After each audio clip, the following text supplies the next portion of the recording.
Well, things have calmed down quite a bit this evening, but the strong winds definitely left their mark. Crews have been out in parts of town cleaning up the damage left behind, and you can see crews right now working to restore power in several parts of town. This is the type of wind that makes it difficult to get around. And it can cause some damage too. Yes, my car. It's just, wow. Meet Dominic Montoya. That's his green truck now stuck underneath a tree.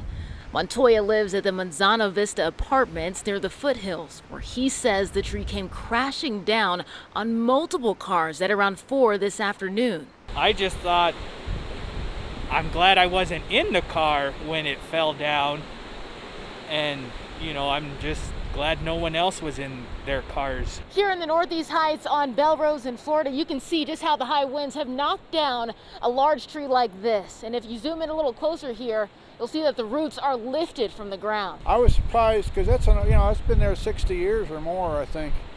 I really began to worry about there's some other trees around here that are just as old. Blown trees knocked down power lines too, sparking this. Bernalillo County Fire responded to the scene.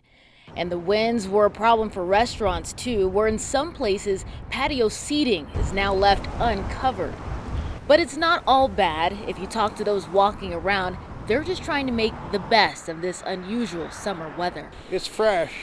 A lot of enchantment blowing around. In Albuquerque, Kayla Norwood, KOAT Action 7 News. And if you're wondering about Montoya's truck, he says his insurance doesn't cover that kind of damage, so he will be paying out of pocket to get it fixed.